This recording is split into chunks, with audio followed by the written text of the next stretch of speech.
Bueno, buenas tardes a todos, ¿cómo están? Espero que muy Hola. bien. Se ve como de muy dientes. Buenas tardes, profesora. Sí, saludos Hola, desde Ciudad de México. ¿cómo Soy le Pati. va? ¿Cómo Bien, estás, bien, Pati? profesora. Saliendo de guardia, pero estamos bien, andamos bien. Bueno, bien, ¿buena guardia fue? Sí, en el área de urgencias, pediatría. Entonces, Ah, wow, lindo, complejo. Bien, bueno, ahí veo que se van conectando. Hola, Margarita, saludos. Bien, bueno, hemos llegado al último día de nuestro diplomado, en estos 6 meses en que nos acompañamos mutuamente. Que fue muy lindo para mí compartirlo con ustedes. Me gustó mucho su participación. Siempre es muy fructífero, tanto como lo que yo tengo quizás para ofrecerles y lo que recibo de ustedes. Así que más que agradecida y orgullosa por lo que salió en todo este tiempo que nos vimos. ¿Sí? Hola María del Carmen, ¿cómo estás?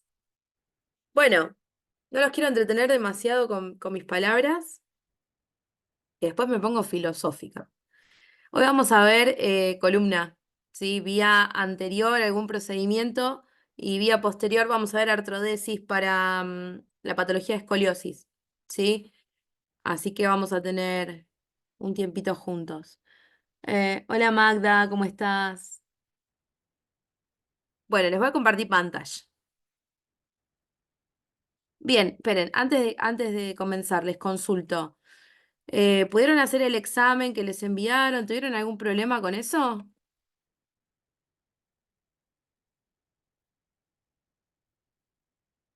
¿O bien?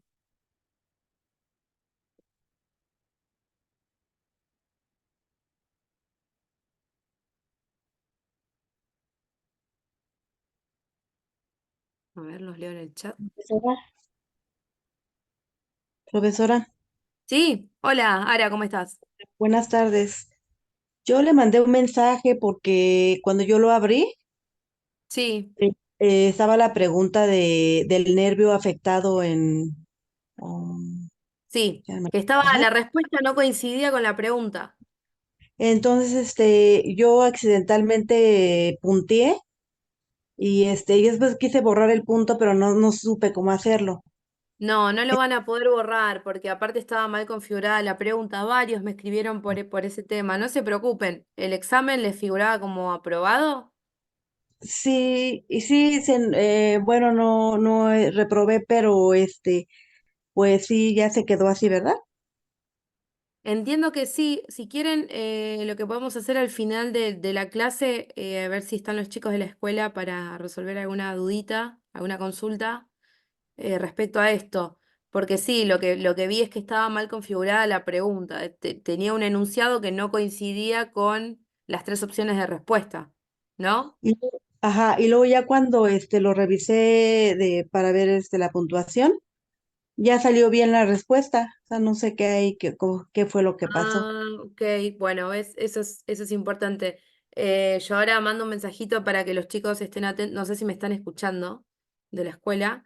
Si no fuera así, que solo están grabando, ahora mando un mensajito para que en algún momento, si pueden, se conecten o escriban por el grupo a ver cómo podemos resolver eso. ¿Está bien? Sí, muchas gracias. No, por favor. Bien, hola Francisco, ¿cómo estás? Hola Claudia, Zulema, ¿todo bien con el examen? Dice, todo súper, Karen. Sam, ¿todo bien? María del Carmen, ¿todo bien? Perfecto. Hola Semi, ¿cómo estás? Bueno, bien, vamos a comenzar. Breve repaso anatómico, nada que ustedes no sepan, pero siempre es bueno volver sobre nuestros pasos, ¿no? Bien, ¿qué tenemos por acá? Tenemos la columna vertebral, ¿no? Que es un conjunto de huesos. En total son 33, anatómicamente hablando, que juntos forman lo que es la columna vertebral, ¿sí? Une el cráneo con la pelvis y por el interior de la conexión entre las distintas vértebras es que transcurre la médula espinal, ¿no? Que es la base de nuestro sistema nervioso. Acá en este cuadro lo que tenemos es cantidad de vértebras, dónde están ubicadas anatómicamente y cómo se abrevian siempre que las lean en alguna bibliografía, ¿sí? Tenemos 7 vértebras cervicales, 12 dorsales o torácicas, 5 lumbares, 5 sacras que están fusionadas, por eso llamamos al hueso sacro, pero en realidad son 5 vértebras, y el coxis que son 3. ¿Sí? Los dos últimos corresponden a la pelvis, lumbares a la zona lumbar, después tenemos la zona dorsal y la cervical. Bien, vamos a hablar de las dos primeras vértebras que tienen una anatomía un tanto distinta al resto de las 31 vértebras que tienen por delante el cuerpo. ¿Cuáles son? El atlas y el axis. ¿Sí? El atlas es la primer vértebra cervical, tiene contacto directo con el cráneo, ¿sí? Por eso tiene estas apófisis que son las que donde apoya el hueso occipital. Básicamente sostiene la cabeza. Fíjense que tiene como forma de anillo, ¿sí? Aparte de la espina dorsal, ¿qué pasa en ese anillo? El axis, el diente del axis, ¿sí? Que corresponde a la segunda vértebra cervical. Tiene una anatomía un tanto similar a la C1, solamente que tiene este dientito, que lo que nos permite es dar cierto movimiento con la cabeza sin evitar ninguna luxación, ¿no? Por parte del cráneo con respecto al apoyo que tiene sobre la columna. Bien, vértebras dorsales. Fíjense, ya tienen la anatomía que uno habitualmente conoce como vértebra, ¿no? O que el común de la gente se imagina como vértebra. Van aumentando de tamaño, ¿sí? Desde el cefálico a podálico van aumentando de tamaño, por eso las vértebras más grandes que tenemos son las lumbares. Bien, denme un minuto nomás.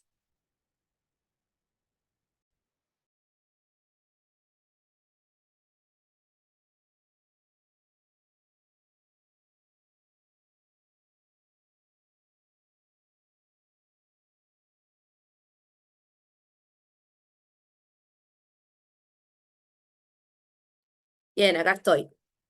Disculpen. Bien, les decía, vértebras dorsales, ¿sí?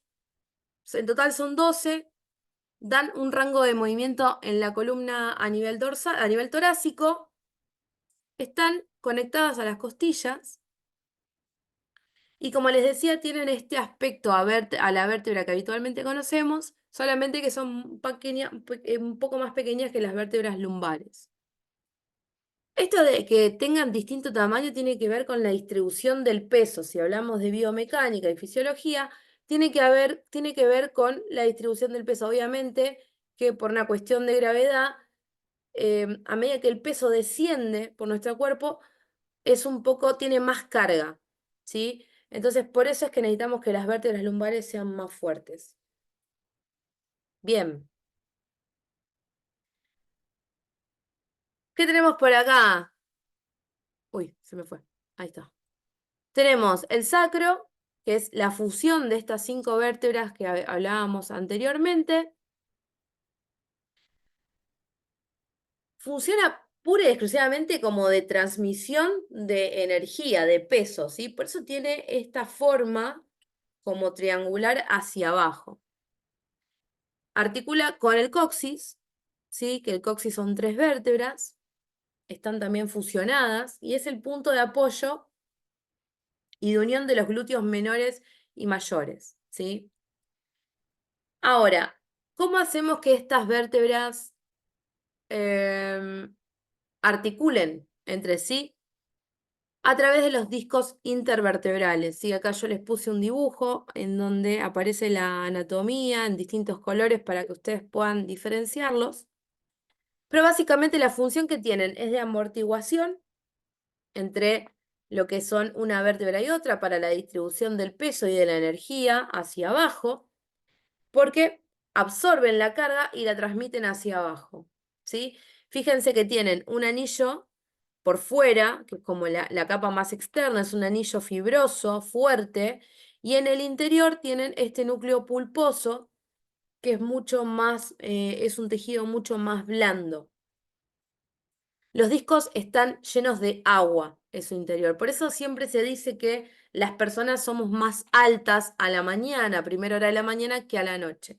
¿Por qué? Porque los discos están llenos de agua. Con el paso de las horas, el trabajo que hacemos corporal y la distribución de cargas, estos discos se van deshidratando y tienden a aplastarse. ¿De qué forma se vuelven a llenar? Cuando el cuerpo está en decúbito dorsal, es decir, cuando estamos durmiendo. Bien, como ustedes ya saben y hablamos a lo largo de todo este diplomado, las articulaciones por sí solas no tienen tanta funcionabilidad si no fuese gracias a los ligamentos y a la musculatura o a las inserciones musculares que tienen a su alrededor. ¿Con qué ligamentos nos vamos a encontrar? Yo les pongo estos principales porque son ligamentos que van a estar presentes durante las técnicas quirúrgicas que vamos a desarrollar. Tenemos ligamentos longitudinales, ¿sí? Tanto anterior y posterior de la columna. Obviamente lo que van a limitar es la luxación hacia adelante y hacia atrás y los movimientos de flexo y extensión de la columna. También funcionan como protectores de los discos intervertebrales, ¿sí? Por eso, cuando hay alguna protrusión, es que también se ejerce una presión sobre estos ligamentos. Protrusión es no llega a ser una hernia, ¿sí? Pero sí es cuando el disco está fuera de su lugar anatómicamente normal. Bien, ligamentos amarillos. Se extienden entre los arcos vertebrales. ¿Sí? Fíjense, es este. Si ustedes lo vieran en un paciente, realmente el nombre hace a su color, ¿sí? Porque se evidencia perfectamente cuál es el ligamento amarillo. Es un amarillo anacarado. Bien, fíjense, transcurre entre los arcos vertebrales. Sí, casi siempre se encuentran en tensión, ¿sí? Son ligamentos que son muy funcionales. Em, Cuando la columna se flexiona, estos se hiperextienden, obviamente porque están hacia posterior, entonces hiperextienden, y su función justamente es limitar esa flexión. Y por último, vamos a hablar de los ligamentos en realidad tenemos los supra e infraespinosos, ¿sí? Son los dos igual de importantes en este caso. Y lo que hacen es unir las apófisis espinosas, al igual que los interespinosos. Bien, las funciones de la columna, ¿sí? Bueno, ofrecer apoyo a la cabeza, miembros superiores, caja torácica, protección de órganos vitales, estructura para la inserción muscular, tanto de músculos abdominales como torácicos, músculos de la pelvis, músculos del miembro superior y músculos del miembro inferior. Permite el movimiento en toda la longitud del ser humano en sí mismo, ¿sí? Nos configura las posturas. Esto es fundamental, porque uno quizás en la diaria se olvida o no lo tiene en cuenta, pero es muy importante la postura en la que nosotros nos desarrollamos a diario. Bien, vamos a hablar un poquito de monitorización neurofisiológica intraoperatoria. Lo nombro porque lo vamos a ver en lo que es vía anterior y vía posterior también. ¿Hay alguien de los participantes que esté haciendo cirugías de la columna?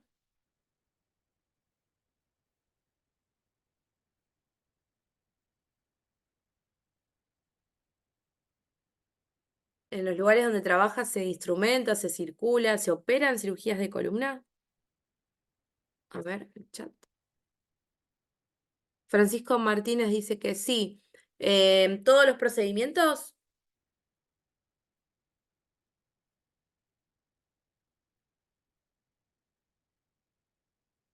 Bien, no le toca. Maleni dice que sin monitorización. Bien, procesos vía anterior y vía posterior, ¿no? Sí, maestra, me ha tocado columna incluso con traumatología y también con neurocirujanos. Bien, sí, pueden operar las dos especialidades tranquilamente. Bien. Bueno, ¿qué es la monitorización para aquel que quizás nunca lo vio o no sabe de qué se trata? Básicamente lo que ven en la foto son pequeños cablecitos que en el extremo más distal tienen unas agujitas. Esas agujitas son transmisores de electricidad, ¿sí? Lo que ven son cables que van conectados a esta consola, a esta computadora, y lo que nos permiten es saber cómo es la conducción eléctrica intraoperatoria. Y muchas veces de lo que lo salva a los cirujanos es de saber si el paciente pudo haber sufrido alguna lesión mientras lo operaban, ¿sí? Fíjense que nosotros cuando estamos trabajando en las vértebras estamos muy cerca de la espina dorsal. Entonces, es muy fácil lesionar un nervio si uno no está atento o hace alguna maniobra quizás riesgosa. Entonces, estos cables se colocan por debajo de la piel del paciente, se sostienen con cintas, ¿sí? Y van conectados a la máquina. A veces viene una CPU, los más actuales, como lo que ven en la foto, tienen notebooks, ¿sí?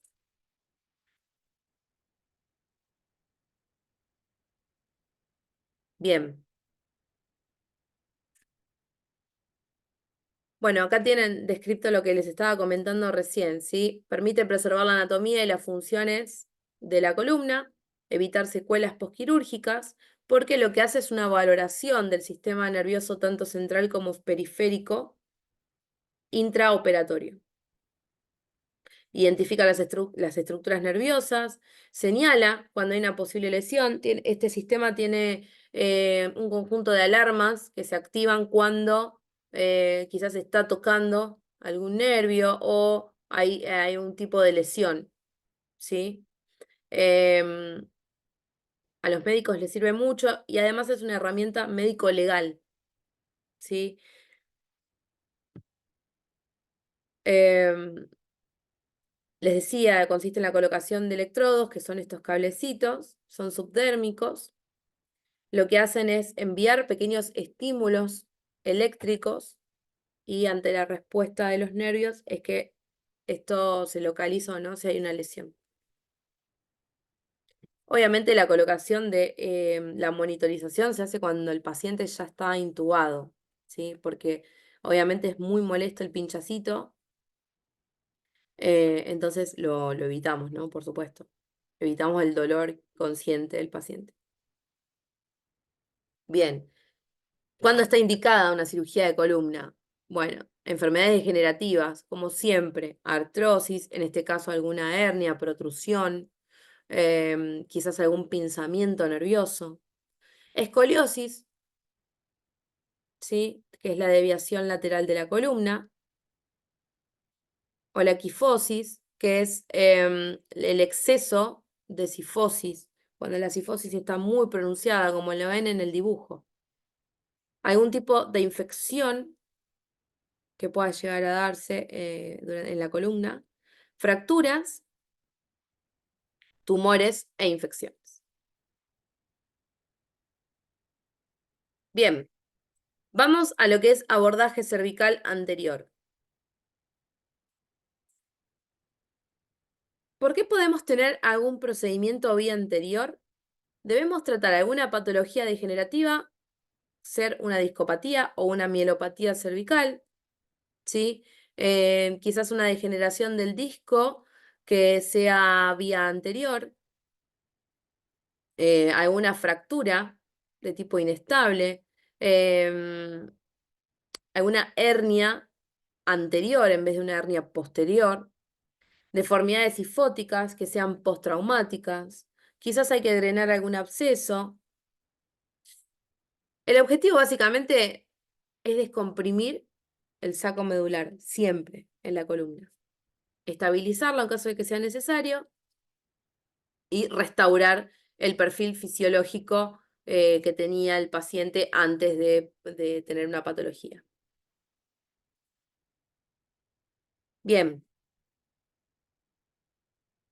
Fíjense, indicaciones para un abordaje anterior entre la cuarta vértebra cervical y la primera vértebra dorsal. Fracturas inestables, luxaciones con hernia discal, deformidades sifóticas postraumáticas, mielopatía cervical, discopatía cervical. Puede haber abscesos, puede haber destrucción ósea.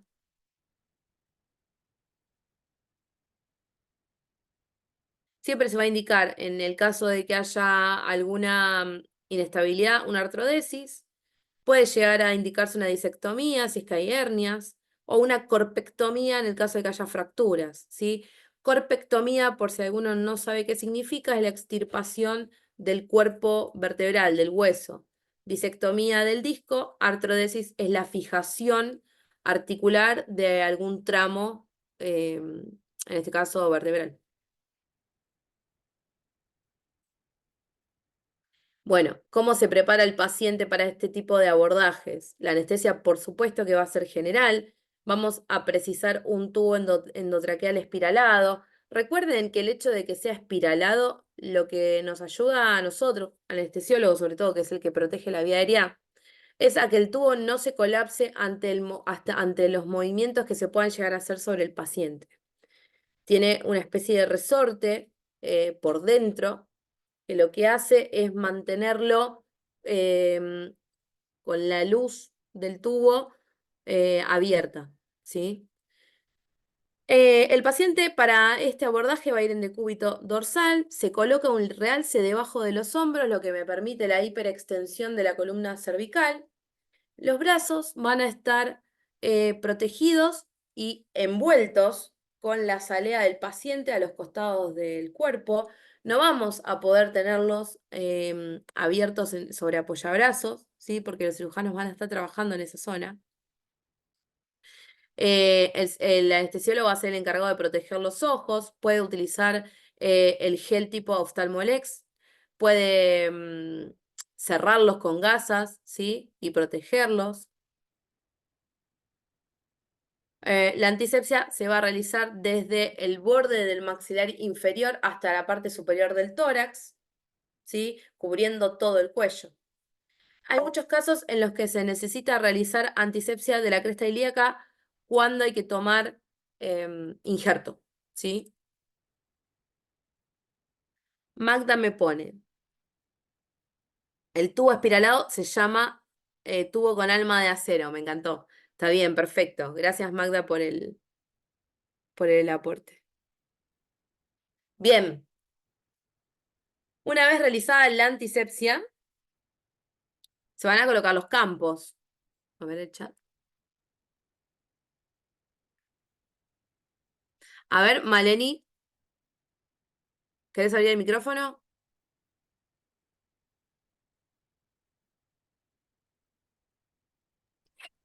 Maestra, la tracción muy importante que no se olvide cuando están preparando al paciente, Sí, porque si a no, ver. ya está todo el paciente con la asepsia, está vestido, y a la hora del rayo para poder trabajar no se alcanza a ver C5, C6. ¿Ustedes con qué realizan la tracción? Pues hacemos una mexicanada. A ver.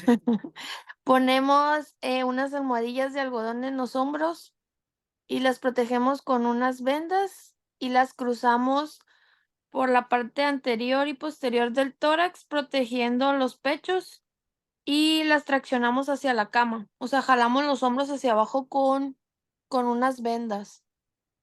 Bien, sí. En general, no siempre se tracciona, ¿sí? Lo que vos decís que es una mexicaneada, acá también lo hacemos. Lo cierto es que hay muchas veces que lo que se hace es se sostiene, nosotros quizás sostenemos desde los brazos. Esto de que los brazos vayan hacia el costado es porque muchas veces cuando se tracciona se sostiene con los brazos al costado. ¿Ves que en esta imagen, fíjate que la azalea está como, como tensionada? Así que posiblemente tenga tracción, pero no siempre se tracciona, no todos los cirujanos lo hacen, o por lo menos acá en Argentina no. Em, Porque después hay separadores autoestáticos y se permite bien la visualización de las vértebras. Me ¿Sí? ha tocado estar con neuro y a ellos no les importa mucho lo de la tracción, trabajan así sin tracción, pero sí he notado mucho la diferencia y a mí se me hace más cómodo, ¿no? Con la tracción porque lanzan el rayos y ya cuando uno voltea, pues ya sabe específicamente dónde está porque se alcanza a percibir bien Sí, total, las total, vértebras, ¿no? Con la tracción. total. Coincido con vos, pero insisto en que hay muchos cirujanos que no la utilizan, que no les parece fundamental. Ojo, puede ser elección del profesional o puede tener que ver con el tipo de patología donde esté ubicada. ¿Sí? De todas formas, me parece súper interesante que lo comentes, porque, bueno, obviamente, si les toca hacer tracción, que sepan, ¿sí? Que van a necesitar vendas, que van a necesitar compresas para no lesionar la piel del paciente, ¿sí? A la hora de traccionar. Así que nada, te agradezco mucho. Maestra, disculpe, quiero interrumpirla un poquito. Sí, Nosotros obvio. acá en Guadalajara lo que hacemos en neurocirugía es ponerle un pequeño rollito como si fuera un rosier para dar un poquito de hiperextensión al cuello. Y cuando vamos a tomar, ya una vez colocada la cajita intersomática, antes de tomar el control fluoroscópico, lo que hacemos es traccionar ambas extremidades superiores y ya posteriormente de la primer toma lo soltamos, pero Bien. no lo fijamos. Nada más se hace una hiperextensión y lateralidad del cuello, de la cabeza, y cuando tomamos el rayo es cuando se traccionan las extremidades Claro, superiores. es una atracción momentánea como para poder ver por rayos. Sí, Exactamente. probablemente es un poco de lo que hacemos nosotros acá. Lo del el realce debajo de los hombros, sí, eso es muy importante. Lo tienen ahí escrito en la técnica quirúrgica, porque eso es lo que me permite la hiperextensión del cuello. Eso Sí. sí, sin hiperextensión del cuello es imposible operar al paciente, es muy, muy, muy difícil. Gracias, maestra, sí. No, vos, Magda, obvio. Bien. Campos. Yo siempre les explico lo mismo. Yo les doy una idea de cómo se pueden colocar los campos. No es que técnicamente tenga que ser siempre así, no es obligatorio. Depende también del cirujano con el que trabajen.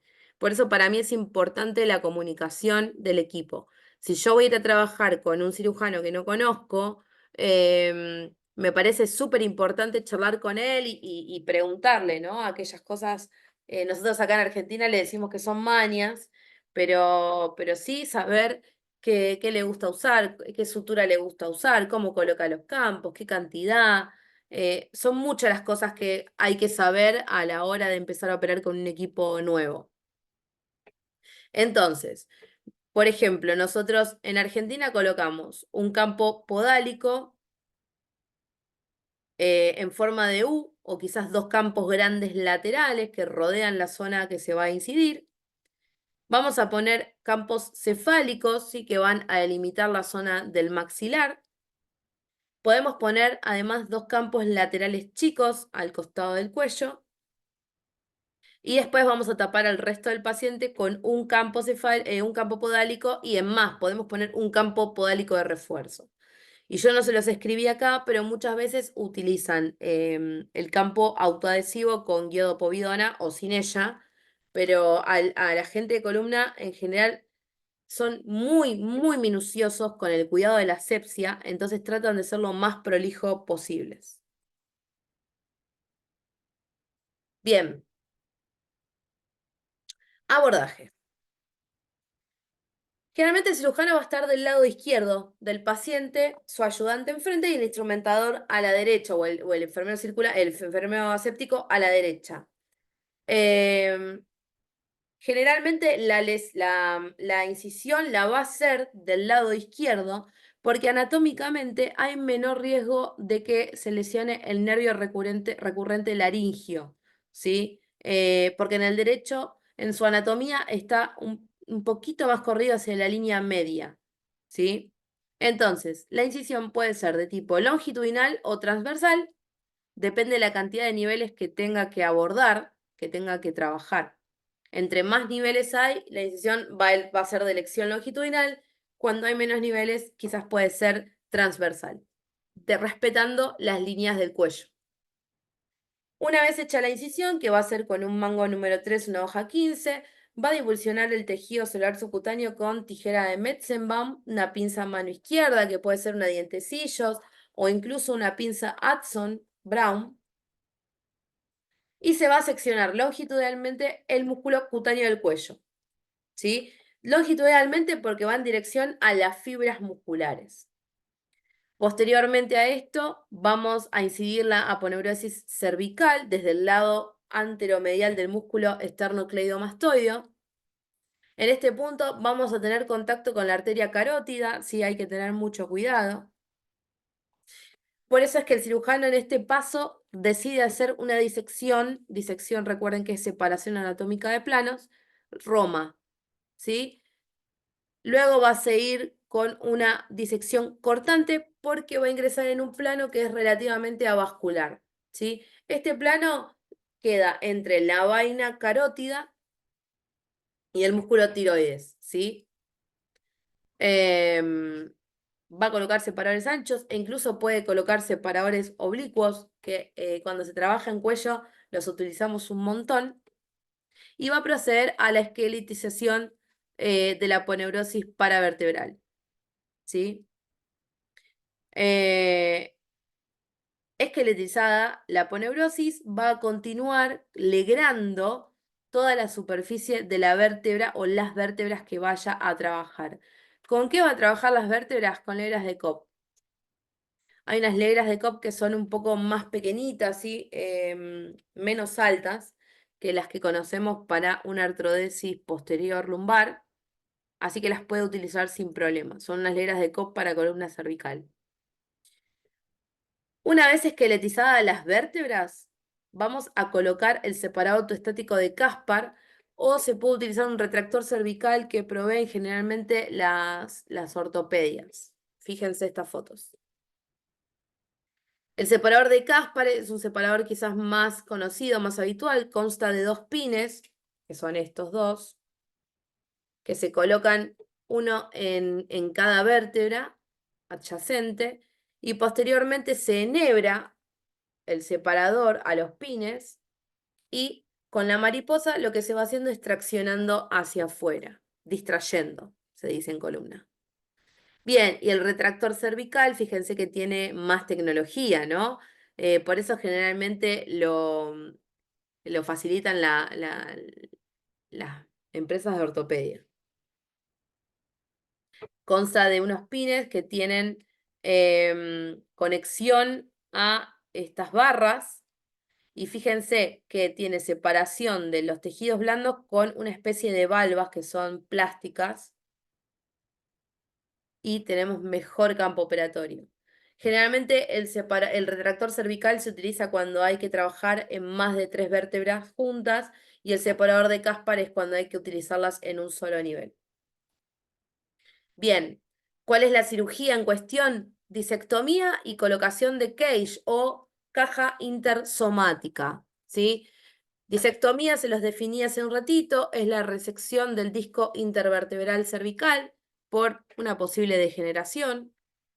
El objetivo de la cirugía es descomprimir las estructuras nerviosas, ¿sí? que puedan estar siendo presionadas por el disco que está en cuestión.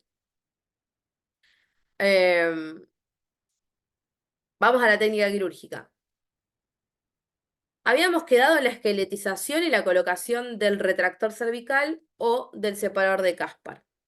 En este punto tenemos un buen campo operatorio. Entonces, qué es el paso siguiente? El cirujano les va a pedir un AVOCAT, generalmente es un AVOCAT 14 o 16, que lo va a pinchar sobre el disco que va a tener que resecar. Va a realizar un control radioscópico, ¿sí?, sobre el perfil de la persona, del paciente, y va a proceder a realizar la disectomía. La disectomía la puede realizar con pinzas Kerrison y pinzas pituitarias. También puede utilizar gubia pico de pato, en el caso de que la gubia pase por dentro de las vértebras, ¿sí? Una vez hecha la disectomía, es decir, que esté bien limpio el campo operatorio, puede lavar con solución fisiológica y aspirar, y lo que va a realizar es la colocación de la cajita intersomática, también llamado cage. Con una hoja 11 en un mango 3 va a extirpar el ligamento longitudinal anterior. Va a utilizar las pituitarias, las curetas para limpiar bien toda la zona. Y va a proceder a colocar las pruebas de la caja intersomática, porque ahora se las voy a mostrar en fotos, para el que nunca las vio. Maestra, Sí, ¿a qué le llama pituitarias usted? la pinza de disco, la pituitaria, no sé si les puse fotos, a ver. Mm, no tengo fotos. Ahora en la otra seguro que voy a tener fotos. La pinza de disco, que es como la Kerrison la ubican, que es como una Sí, pinza que se puso una pistola y retrae así. Bueno, la Maestra, pituitaria tiene la misma forma, pero lo que hace es comer partes blandas únicamente. maestra, disculpe, nosotros acá le llamamos pinza de Harman. La pinza de Harman o pinza de disco es precisamente para resecar el disco. Bien, Acá la- perfecto. sí, Pinza pero de es Harman. Harman. Ajá, Harman. Hartmann. Ah, para nosotros la Hartmann es como una Halsted, Ah, pero más chiquita. o menos, ajá, y más o menos así. Y también la utilizan, la utilizaban antes, maestra, en un instrumental que era para transesfenoidal, Ah, ¿verdad? mira, Ajá, pero la que nosotros usamos le llamamos Harman, maestra. bien. Harman o disco. Perfecto, perfecto. Bueno, me gusta. Después igual les voy a mostrar fotos, así nos ponemos de acuerdo bien con los nombres, pero Hartmann entonces. Bien, o pinza de disco. Perfecto. Muy bien. Les decía, la caja intersomática viene en varios tamaños, naturalmente, por que necesitamos saber cuál es la distancia que hay entre una vértebra, entre la vértebra cefálica o quizás y la vértebra podálica, ¿sí? O la vértebra superior y la vértebra inferior. Entonces, vamos a tener en el instrumental que va a tener el técnico de la ortopedia varias cajitas cervicales con distintos tamaños. Una vez elegido el tamaño, el instrumentador que está de técnico va a pedir el implante definitivo y en el centro este implante es hueco porque lo debemos rellenar con injerto. Este injerto se puede sacar de la cresta ilíaca, perdón, ser un autoinjerto, o bien puede colocarse, que no es lo ideal, nunca es lo ideal, pero muchas veces el hueso del paciente no está apto y hay que colocar injerto de matriz ósea, ¿sí? Fíjense. Estas son las pruebas de las cajas intersomáticas, ¿sí? Acá tienen el colocador y esta es la cajita definitiva, que en este caso es de PIC, de material PIC. Fíjense cómo se evidencia la vértebra posterior a la disectomía. En este caso tiene un separador de Caspar colocado. Y esto que ven acá es la caja intersomática rellena con el injerto óseo. Y en esta foto lo que se ve es la impactación, ¿sí? Más que la colocación es la impactación en el cuerpo. Una vez colocada en la caja intersomática, se lava, se controla la hemostasia y se procede al cierre por planos. El tejido muscular se va a cerrar con polilactina 910, más conocida como Vicryl, en calibre 0. El tejido solar subcutáneo con polilactina 910, calibre 2 ceros. Y la piel con nylon 4 ceros en sutura intradérmica. ¿Estamos hasta acá? ¿Se entendió?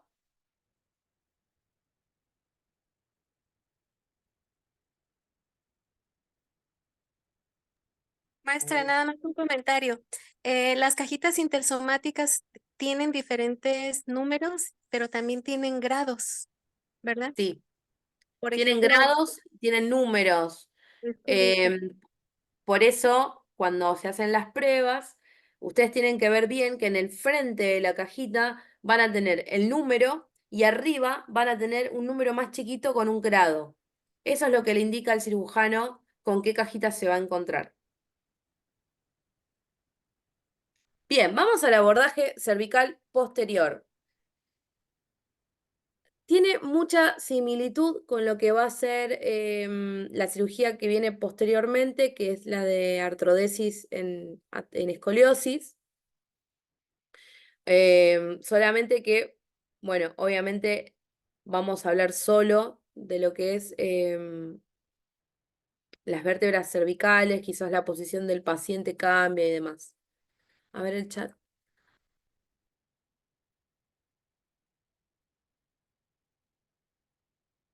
Eh, tiene, no entendía lo que decía el chat. Tiene un triángulo que es referencia que el pico del triángulo va hacia la cabeza del paciente. Sí, sí, total, total.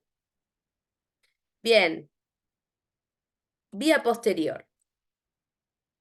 La siguiente vía me permite tener un buen campo operatorio de lo que es las cervicales, C1, C2, el hueso occipital, y las cervicales de la C3 a la C7.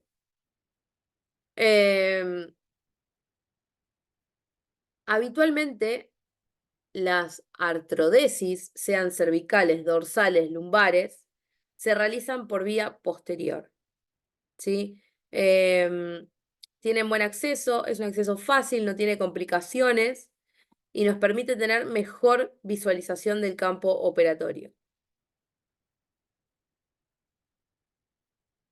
La anestesia va a ser general, con el paciente intubado con un tubo con malla de acero, como me han comentado. La anestesia se hace en decúbito dorsal en la camilla de traslado y una vez el paciente anestesiado es que se gira sobre la mesa de cirugía y se acomodan todos los realces para proteger los distintos decúbitos que pueda llegar a tener el paciente. ¿Sí?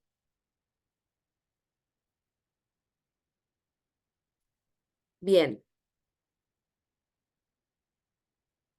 Aparece acá un accesorio de la mesa de cirugía que habitualmente en traumatología no lo usamos, que es el cabezal de Mayfield.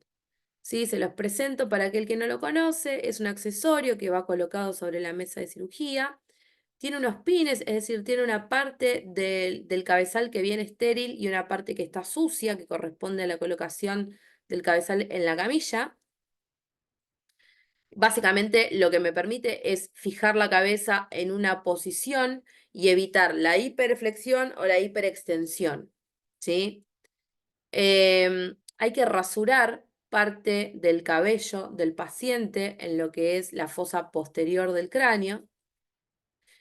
La antisepsia se va a realizar desde la línea occipital hacia el tórax y toda la periferia de los hombros, abarcando el cuello.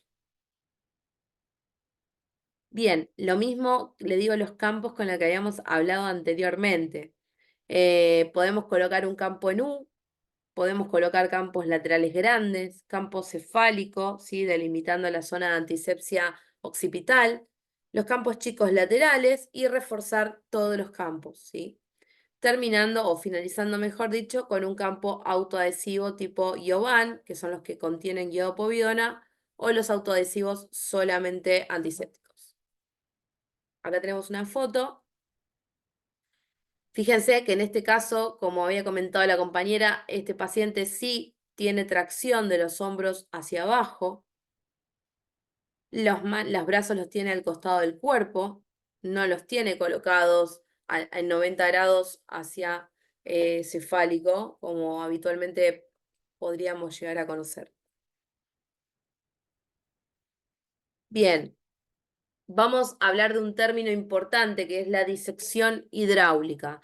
Consiste en infiltrar la zona de incisión para lograr una disección a través del líquido de los planos y, por supuesto, como estamos utilizando un anestésico con epinefrina, vamos a lograr vasoespasmo localizado.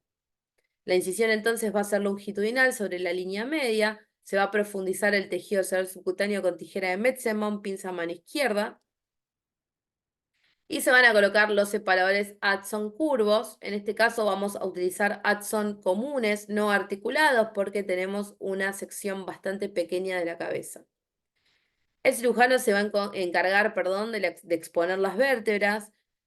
Nuevamente volvemos un poco a la técnica anterior, ¿no? Va a seccionar el ligamento nucal con electro y mano izquierda. Va a dejar expuestas las apófisis espinosas y va a colocar la aguja abocal. Bien, disección subperióstica con legra de Cops de las vértebras en cuestión. Se puede utilizar gasas húmedas para realizar hemostasia. En general, acá en Argentina utilizamos mucho lo que es el algodón con cola o la valerina con cola para hacer hemostasia localizada. Se Maestra, van nosotros le llamamos cotonoides, perdón. ¿Cómo le Cotonoides. llaman? Cotonoides. Cotonoides. Ay, me encanta esa palabra, cotonoides. Bien, a los algodones con cola, ¿no? Sí, maestra. Bien, perfecto. Bien, esto que ven acá es la colocación del campo autoadhesivo que no contiene iodopoviona.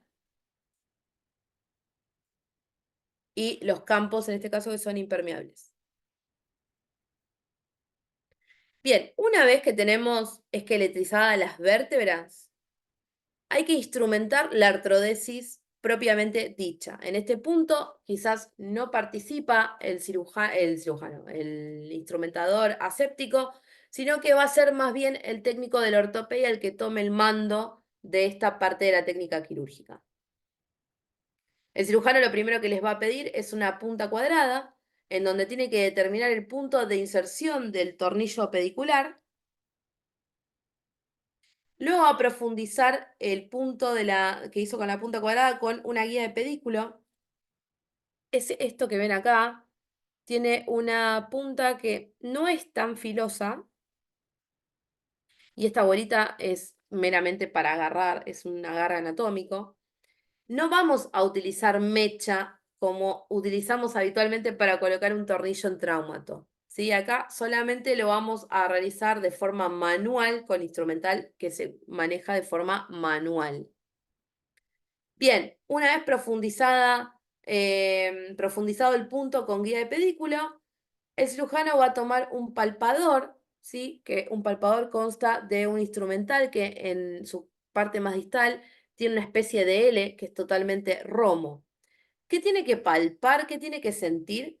Que el orificio que realizó con la guía de pedículo tenga piso, tenga paredes que lo contengan, cosa de que cuando atornilla no quede el tornillo por fuera de la vértebra, lo cual sería peligrosísimo porque entraría en contacto directo con la médula ósea, con la médula espinal, perdón, y la puede lesionar automáticamente. Una vez que palpa el orificio, va a medir la longitud del tornillo con un medidor de profundidad y lo va a colocar con un atornillador. Margarita dice, lo conozco como iniciador o punzón, a la punta cuadrada. Imagino que decís, ¿no? Sí, maestra, nosotros también en la punta cuadrada se le llama punzón y después lesna y después de la lesna es el palpador, maestra. Perfecto. Enseguida Ah, del lesna le palpador, dicen. lesna. Lesna le decimos a la punta cuadrada, maestra. ¿Cómo? Lesna le decimos a la punta cuadrada, aunque algunos equipos también tienen unas lesnas muy puntiagudas. Bien. Lesna a la punta cuadrada y a la guía de pedículo, ¿cómo le dicen? Eh, yo lo conozco, maestra, como primer paso en la técnica es el punzón iniciador. Sí. Segundo es la lesna. Hay dos tipos de lesna en nuestro equipo, en nuestro instrumental, que es una recta y una curva, la cual también está graduada para ver más o menos el número de longitud del tornillo. Y Entonces, posteriormente es el palpador, maestra. entonces, la lesna no es la punta cuadrada, la lesna es la guía de pedículo, Es porque correcto, nosotros también la nosotros la tenemos conocemos numerada. así. Exactamente, entonces es el punzón iniciador, es el de la punta que va a hacer, a labrar, vamos a decir, el caminito. Ya después Bien, la lesna, la ¿verdad? lesna. Y Sí. ya seguido de eso el palpador. Sí. Entonces, punzón, lesna, palpador, Sí, medidor y tornillo. En el caso de que la lesna tenga, esté numerada o esté reglada, mejor dicho, quizás el cirujano se ahorra el paso en el que tiene que medir la longitud. Pero los pasos serían esos, ¿sí? En términos, perdón, en realidad sería, no en términos, en dialecto mexicano. Bien, va a colocar los tornillos a lo largo de las vértebras que estén en cuestión. Se colocan 2 tornillos por vértebra, uno del lado izquierdo, uno del lado derecho. Y posterior a esto va a tener que colocar las barras, ¿sí? Lo primero que va a hacer es probar, va a tener, nosotros le decimos barra fantasma, es una guía metálica recubierta con plástico que es totalmente maleable y lo que hace es la coloca sobre las cabezas de los tornillos para ver con qué forma queda.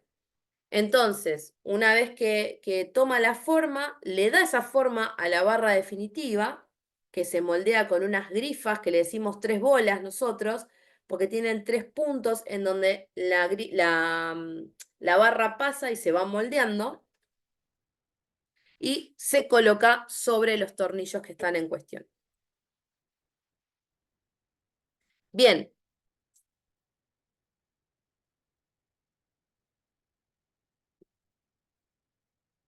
hay muchas veces que precisamos realizar una laminectomía. Es decir, vamos a extirpar la lámina superior para lograr la descompresión medular en la parte posterior del canal raquídeo. No está indicada siempre, pero lo cierto es que en algunas mielopatías los cirujanos prefieren realizarla.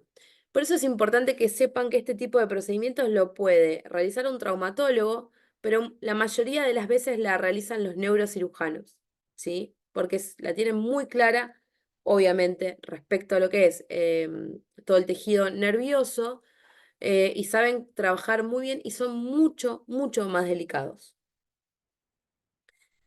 Em, ¿Cómo se realiza la laminectomía?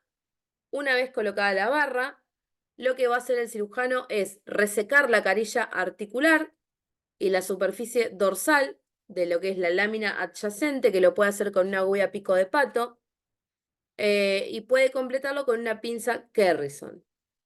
¿Sí? El ligamento amarillo, que ya les dije que se identifica bastante rápido, lo va a incidir con un mango número 3, una hoja 15, y lo va a resecar con la pinza pituitaria o pinza de disco, que viene en varios tamaños.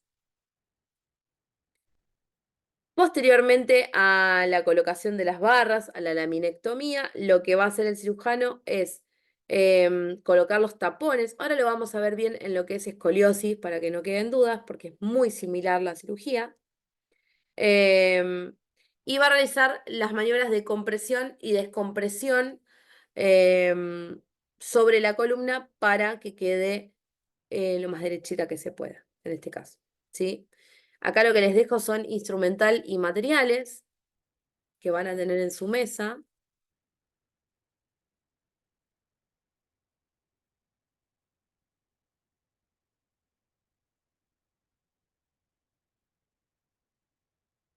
Y hasta acá hemos llegado con la primera parte. ¿Dudas hasta acá? A ver qué tengo en el chat que no llegué a leer.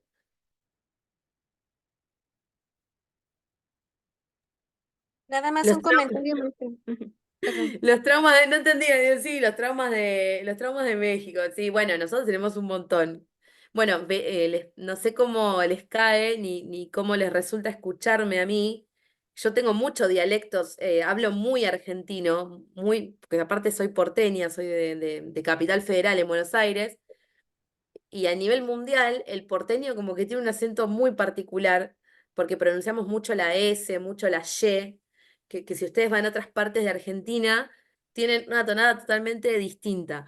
Y yo particularmente hablo con muy argentino.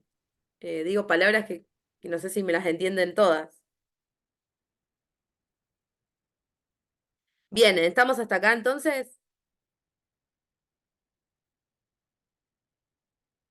Les comparto la segunda parte, ¿sí? Denme un segundo. Vamos a ver posterior. ¿Dónde está? Esto no. Columna. Maestra, nada más quiero hacer una aportación, si usted me lo permite. ¿Cómo no? Bienvenida. Gracias, maestra. Diga. Solamente para comentarle cuando es el abordaje anterior, lo hace en neurocirugía.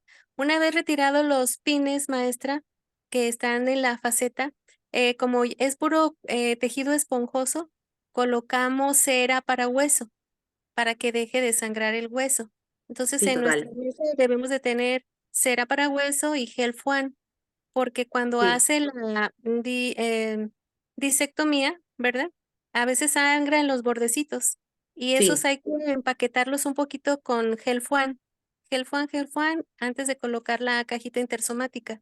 Y ya cuando se sí, retiran los pines, se le coloca cera para hueso para que no vaya a haber un hematoma posterior. Nada más eso, maestra. Y al me final se le encanta. coloca un penros de 1/4 y listo, maestra. Y no lo sutura el doctor. Lo brinca un poquito y hace su sutura subdérmica. Es todo, maestra. Mira, Muchas gracias.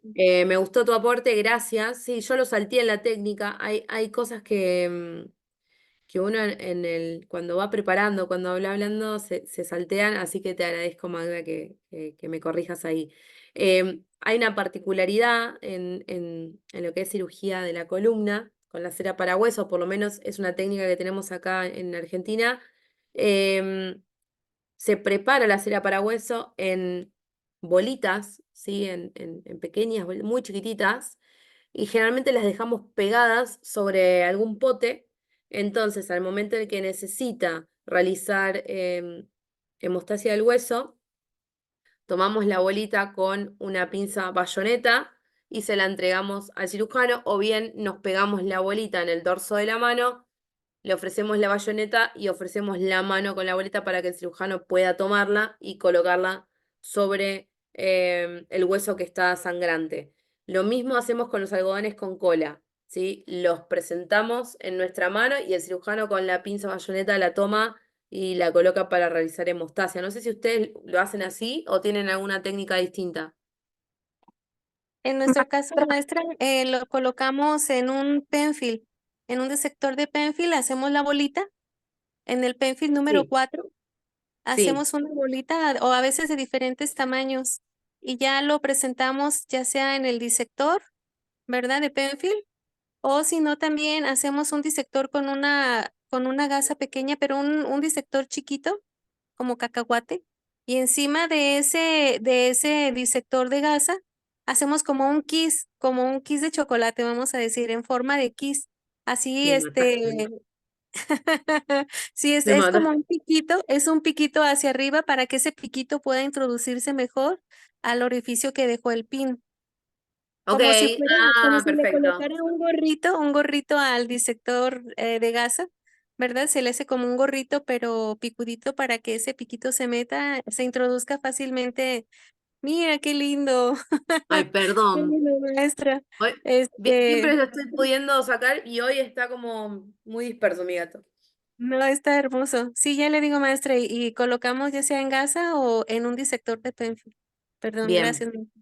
Bien, está bueno, sí, no, es verdad. Algunos Yo yo me tengo olvidé. otra.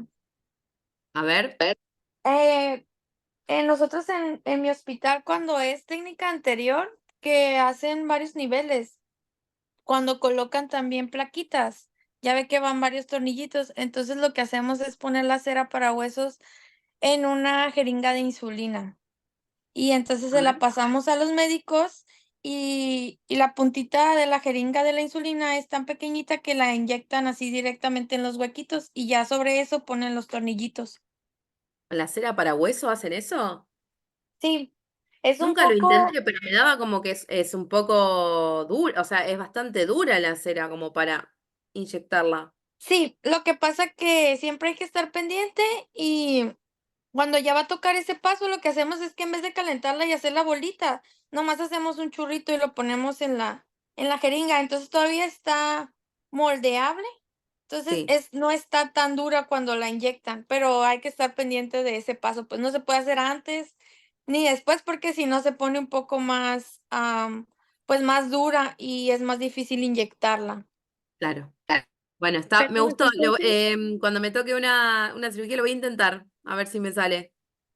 yo también. Entonces es hacerle rollito, rollito, rollito a introducirla, pero nada más en cuanto lo van a necesitar, Claro, porque tiene que estar más calentita para que esté Sí, maleable. sí, ¿verdad? Para cuando que ya ya vayan a poner confíe. los tornillos, que Ajá.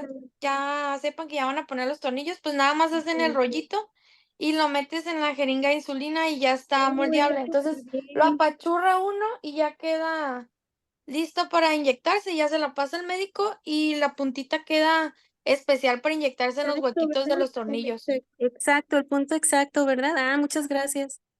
Sí, es Buenísimo mucho más aporte, fácil para Lo todos. voy a hacer, vas a ver, muchas gracias. excelente Y ya aporte. pues lo del Penfield solo lo usamos cuando es directo al cuerpo, ¿no? Que hay sangraditos y así, pero para los tornillos lo usamos en jeringa. Claro.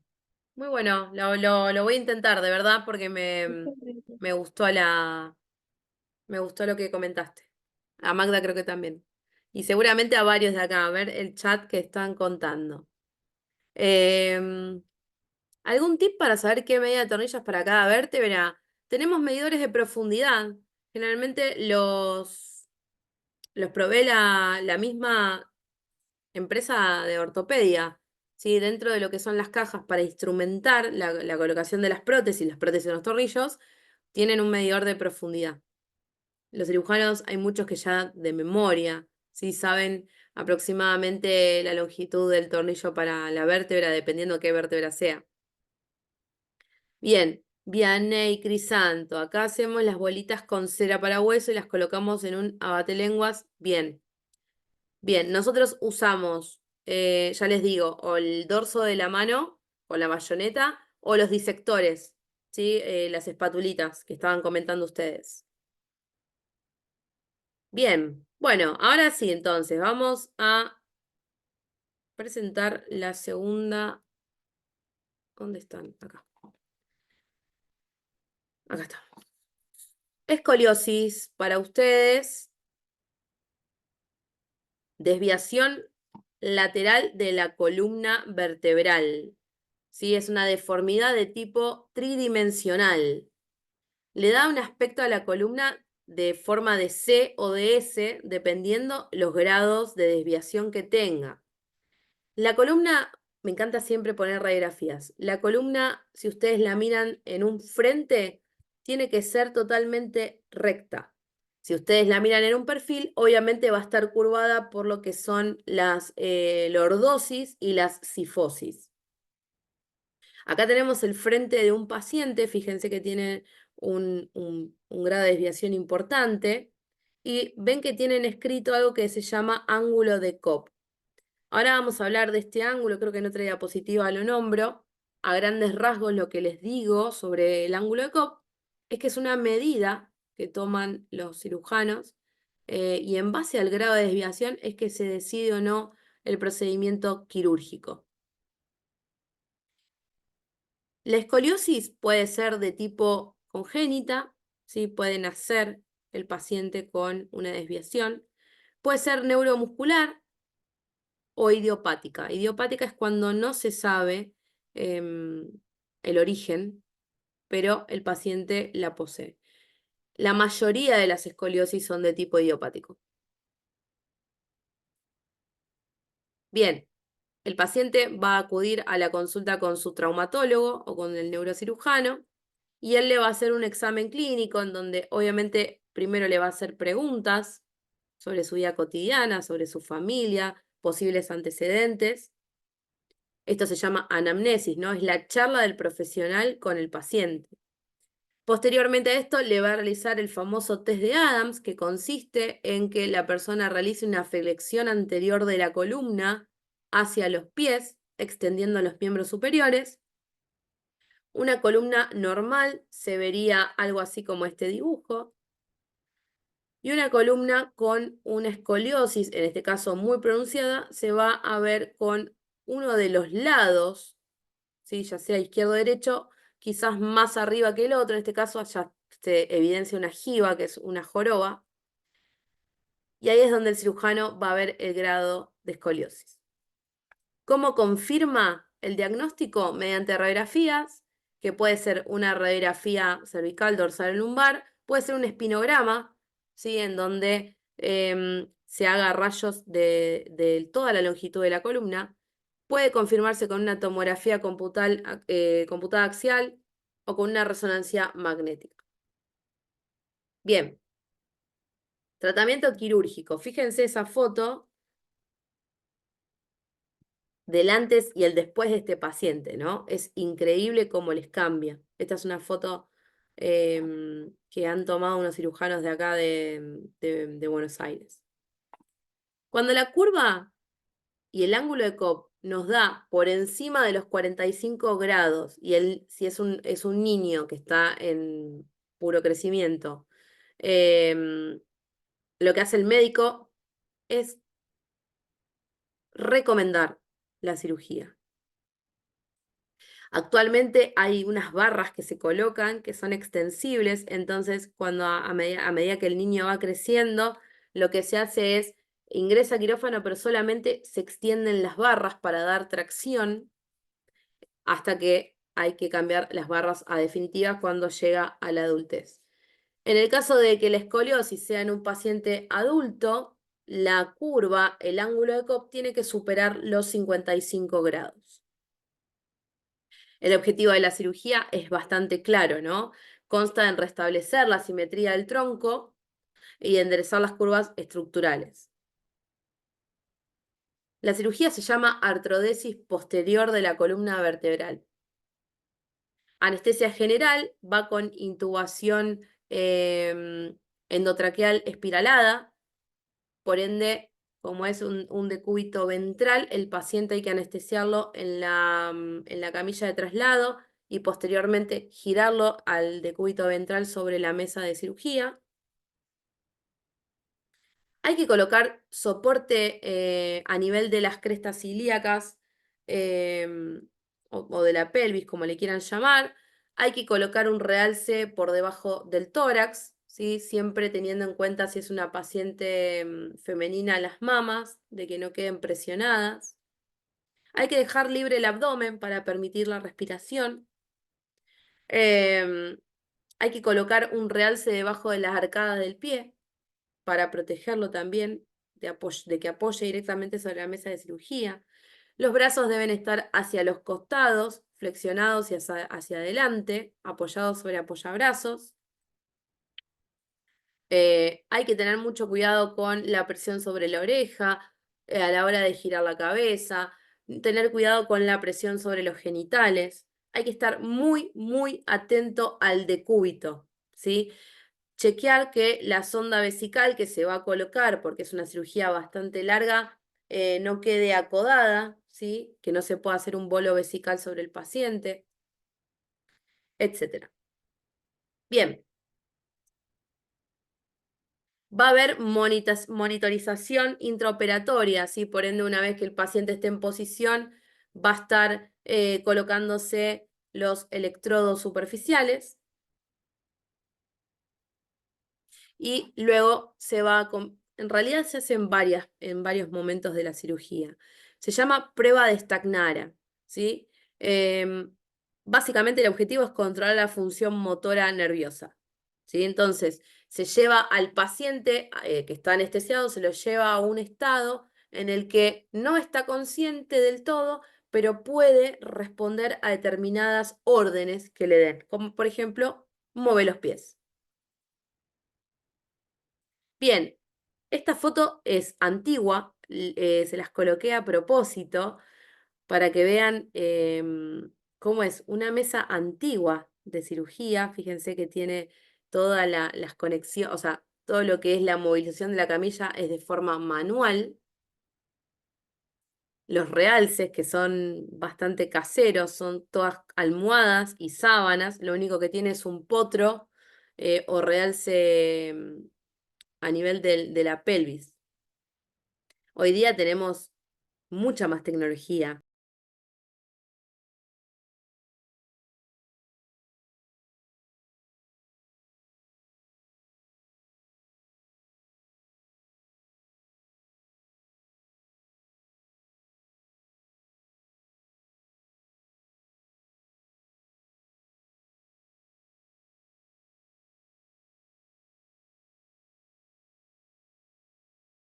Tienen que recurrir a este tipo de realces. Bien, la antisepsia se va a realizar con iodopovidona solución siempre y cuando el paciente no sea alérgico. Se va a realizar desde lo que es la altura de los hombros hasta el primer tercio del muslo y a todo lo largo de la columna. Y va a haber un segundo tiempo de antisepsia para lo que es la cresta ilíaca, ¿sí? Tanto puede ser izquierda como derecha. Se van a colocar dos campos grandes laterales, campo grande podálico, campo grande cefálico. Vamos a colocar un campo de refuerzo y el autoadhesivo estéril, que generalmente pedimos que esté iodado. Lo que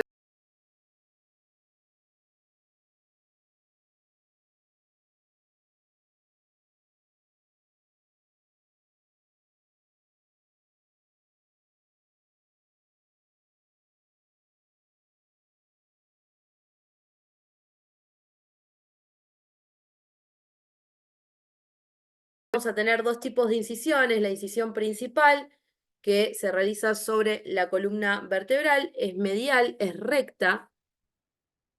Y la segunda incisión, que es oblicuo, es la que se va a realizar sobre la cresta ilíaca. El cirujano, antes de realizar la incisión, va a infiltrar con lidocaína al 2% con epinefrina, va a realizar lo que es la hidrodisección y el vasoespasmo, y posterior a esto va a realizar la incisión con un mango número 4, hoja 24. Va a proceder a profundizar esta herida, divulsionando con tijera de Metzenbaum, pinza mano izquierda, y ya lo que resta generalmente lo hace todo con electrocauterio y pinza mano izquierda. Se van a colocar los separadores.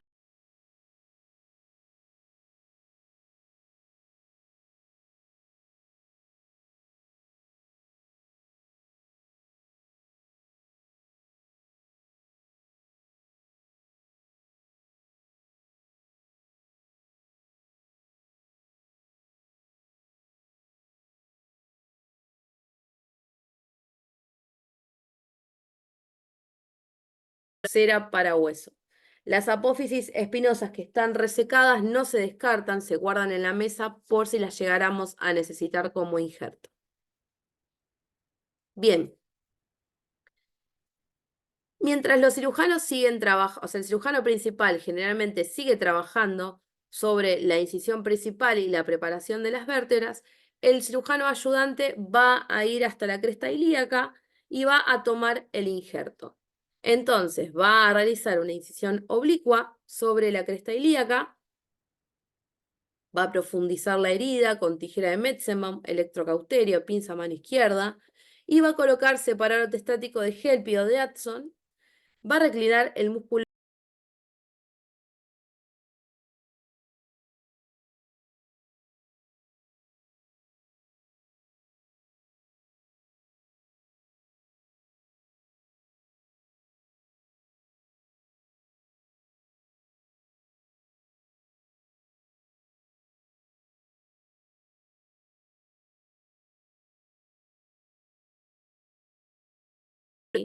La hemostasia de los bordes del hueso se va a realizar con cera para hueso y se va a taponar toda la herida con gasas, ¿sí?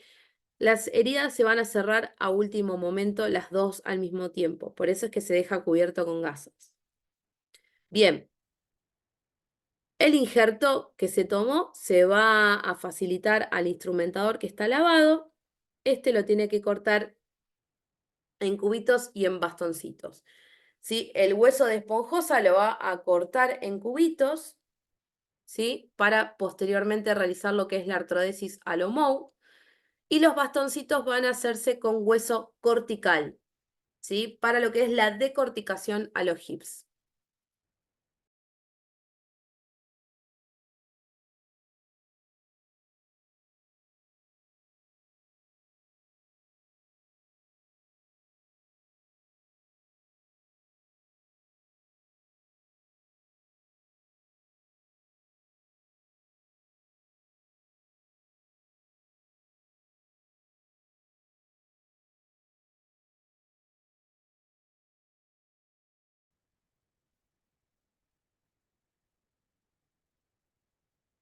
Bueno,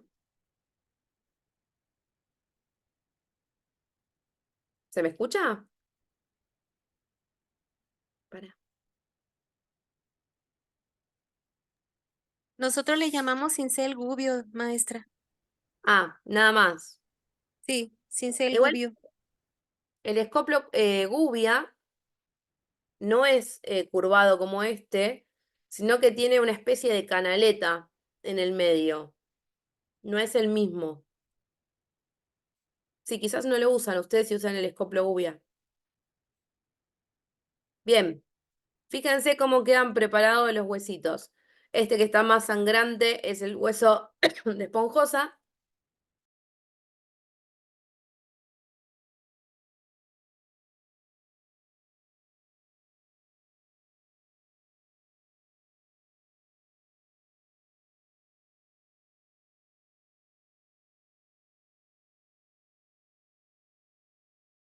Endoscopía pulsada, va a realizar una iniciación con un punzón, como le dicen ustedes, nosotros le llamamos punta cuadrada, y va a profundizar esa punción con la guía de pedículo. Posteriormente a esto va a palpar, ¿sí? Que es chequear, tener paredes para que el tornillo cuando queda dentro de la vértebra no quede por fuera, no se pase. Si el tornillo precisa macho, primero se va a medir la profundidad y posteriormente a esto se va a pasar el macho y se va a colocar el tornillo.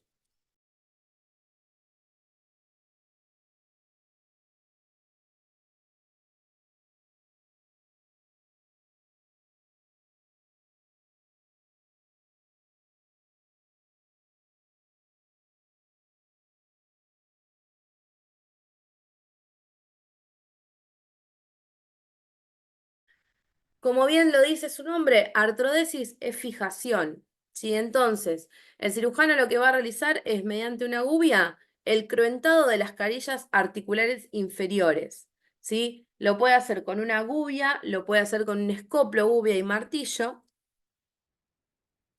Y en cada espacio que está resecando va a colocar hueso esponjoso. Entonces, como ese hueso que está cruento y está unido por injerto sangrante, posteriormente va a formar un callo y va a quedar hecha la artrodesis. Fíjense cómo queda la columna, ¿sí? La desviación que tiene este paciente y cómo se evidencia la anatomía, ¿no?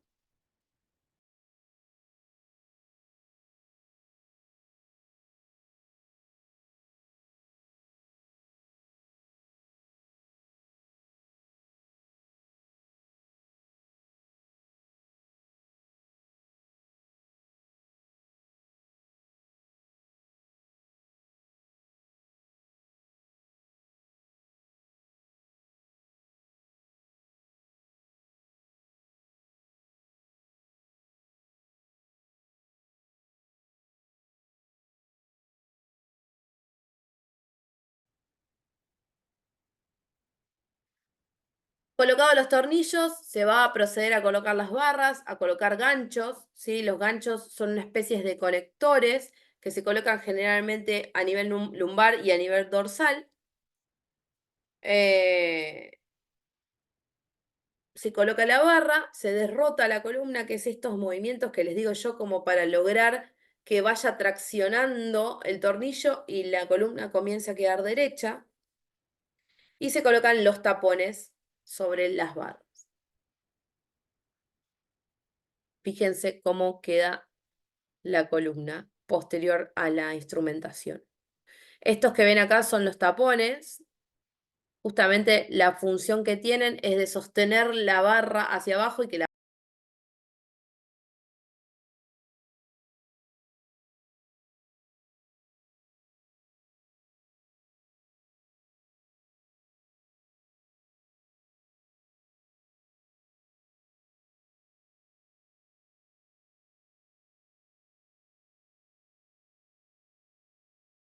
fíjense la foto que mandó, está muy buena, con todo instrumental específico.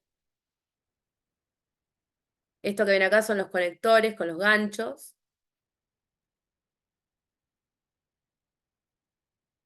Bien, posterior a la colocación de la barra, nos queda realizar la decorticación a los hips, que lo que hace el cirujano en este caso es cruentar la cortical de la lámina y de las apófisis transvértebras de las vértebras. Y a los costados de este cruentado se colocan los bastoncitos de hueso cortical. Vuelven a pedir la prueba de Stagnara, así el anestesiólogo lleva al paciente a un estado en el que puede cumplir determinadas órdenes y se le pide que mueva los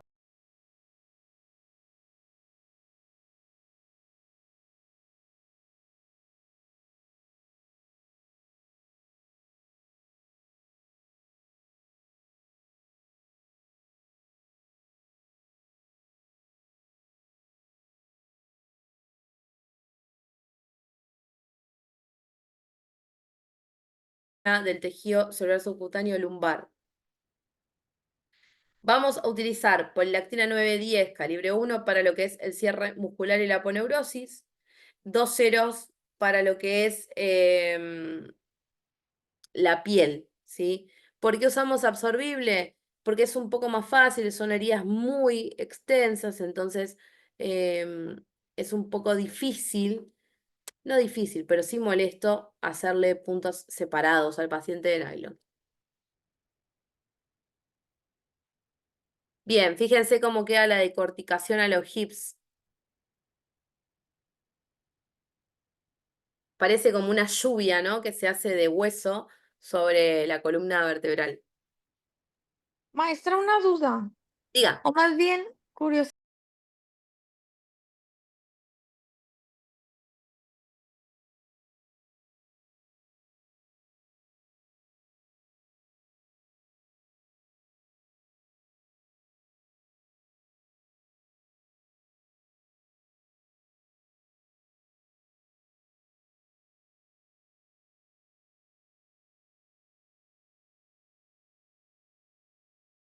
Como a lo largo, ¿sí? En pequeñas bocanadas vas cortando a lo largo. Y te quedan huesitos. Nosotros lo hacemos así. ¿Se entiende? Sí, sí se entiende, solo que aquí yo creo que lo he estado haciendo para el otro lado porque me quedan como bolitas de hueso. Pero ¿hablas del hueso cortical o del esponjoso? De ambos, de ninguno me queda así en bastoncitos. El hueso esponjoso no va en bastoncitos, va en pequeñas bolitas, así que está perfecto. El cortical sí lo podés ir como seccionando con una cizalla, ya te digo, con una cizalla articulada, vas haciendo pequeños cortes como siguiendo, como si fuese una tijera, y van quedando como estos bastoncitos así a lo largo.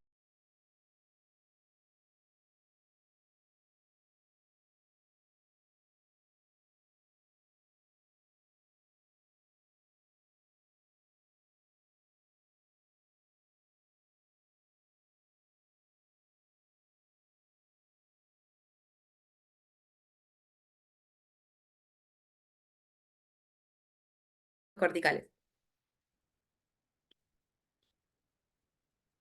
Bien,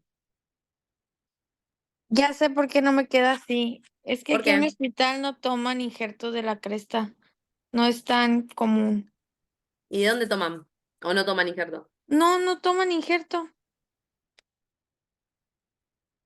De lo ¿Y mismo de cómo? la laminectomía, es de lo que ahí le ponen a los tornillos nada más. Ah, A mira. los que, algunos, no a todos. Nosotros también, maestra, de lo mismo que se va resecando el disco, de ahí vamos tomando los chipsitos, pero ahí viene de preferencia puro tejido esponjoso. Mm, sí. A ver, la artrodesis a lo Moe es muy importante. La decorticación a los hips también, pero la artrodesis a lo Moe es muy específica. Entonces es importante que haya mucha cantidad de tejido esponjoso, de hueso esponjoso. Bien, fíjense esta paciente, el antes y el después.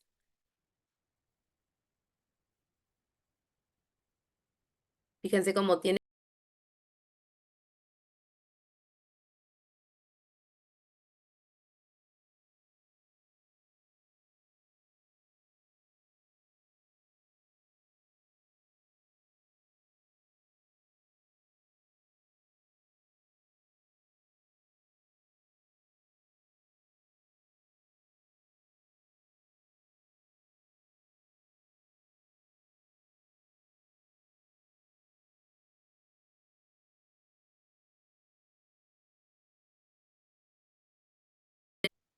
pero tiene toda la anatomía modificada en este caso. Bien, instrumental y materiales.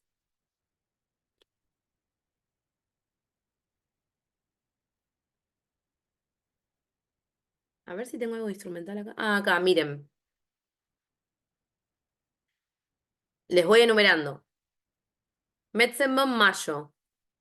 Mano izquierda, creo que es una disección. Mangos de bisturí, largo y corto. Esto le llamamos disectores, decoladores, espátulas, ¿sí? Como más les guste. Estas son una de las posibilidades donde podemos colocar la cera para hueso. Pinza Adson, legras de Cobb, separador Zen, uretas.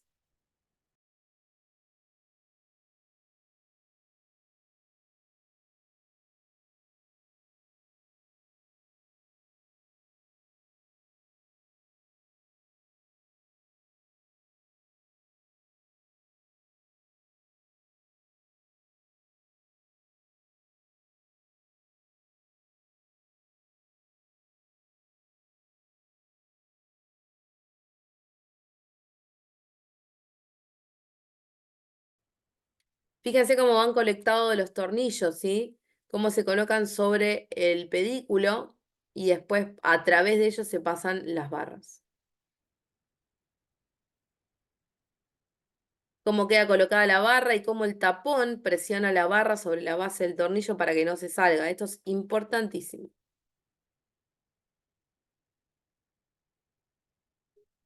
Y hasta acá hemos llegado. Bien, ¿dudas? Sí, maestra. Por ejemplo, Bien, ¿en qué momento se colocan los poliaxiales o monoaxiales? bien. Los Gracias por esa pregunta.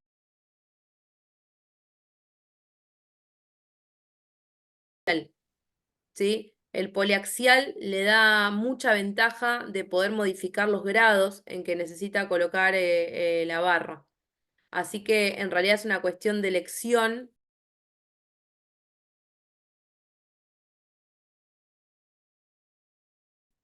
Muchas gracias, maestra. Sí, porque el otro le limita mucho la movilidad Mucho. al paciente. Al otro, para modificar El los monoaxial. grados, tenés que modificar la colocación en el pedículo, lo cual puede ser peligroso. Sí, puede llegar a Bien. fracturar.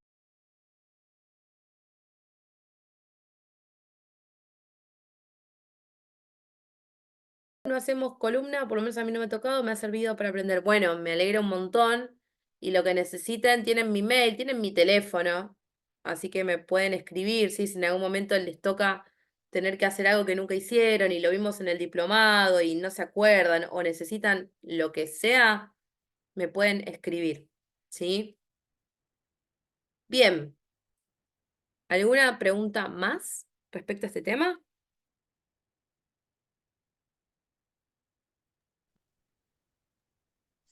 No, maestra, todo bien, excelente y muchísimas gracias por todo. Un placer.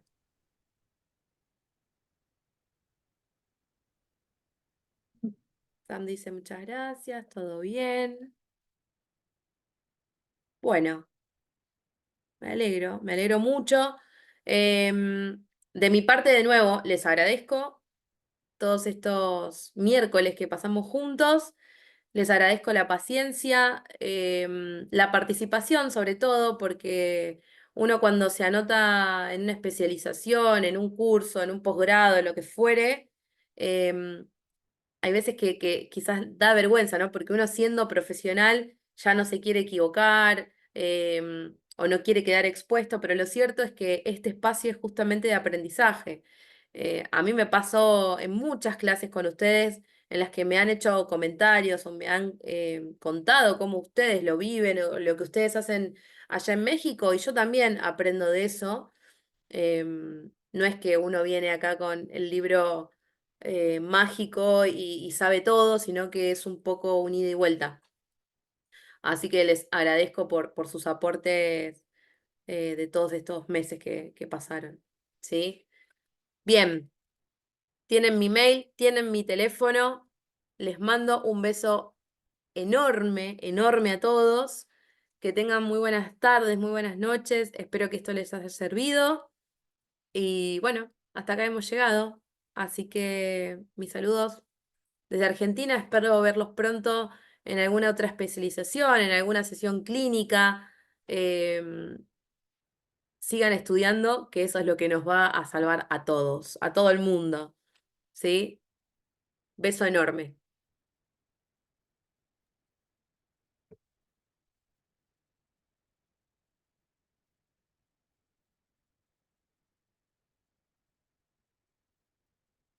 Los voy leyendo. Gracias.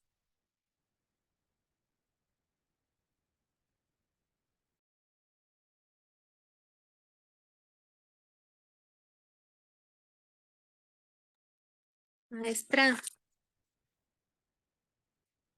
maestra. Sí, perdón, no escuchaba. No, discúlpeme. ¿Se acuerda que había quedado también pendiente la fórmula que nos iba a indicar para que el Ay, paciente no sí. sangrara? A ver, esperen que pauso la grabación.